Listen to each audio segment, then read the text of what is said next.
Ikaduhang adlaw sa kalagkalag mga kachika, so magchika na pud ta. Karon layo-layo atong biyaheon kay mobalik man ta dito sa lupa diin asa ta giluwa. Siyempre sayo-sayo ra ta kay mobiyahe man tag 5 hours 6 minutes and 2 seconds. Goy.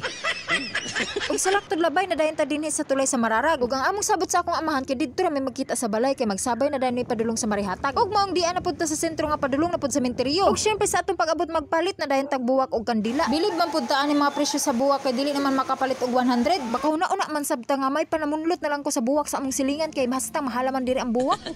Ug nakasulod na ta dinhi sa Marihatag Cemetery daghan pud di ay baligya diri na pagkaon. Ug nindot kaayo location kay inig mainita na ka pwede ra ka kaayo mulakso didto sa unahan. Goy. Ug naa mi dinhi sa lubnganan sa akong inahan sudunon ni kaayo. Kay tungod sa kadaghan na sa gilubong diri sa Marihatag Cemetery maong nagkahawag yun ni pag-ayo maong daghan gyud ni diri sa likod na. Ug daghan pa man unta ako'y dagkutan pero kay nakalimot naman ko asa sila dapit maong diri na lang mi sa dako nga cross. Giampuan ako ginagmay ug wala na pud dayon mi magdugay kay hastang inita na kaayo makapagtong na gyud ni sa lawas ang kainit. Grabe na pud kaayo akong singot maong nisilong sa mi diri sa kilid. Syempre nagpalit na pud mig among mais na kay makagutom ba magsuri-suri didto sa kahawag sa sementeryo. Ug sa pagtambay namo diring dapita murag dili naman kayo na ako ma-feel nga naa ako diri sa sementeryo. Kay tungod duol kaayo ning sementeryo sa dagat maong mabati na nimo ang kapresko sa hangin nagikan sa dagat. Ug maura to akong chika pa follow and react naman po babush.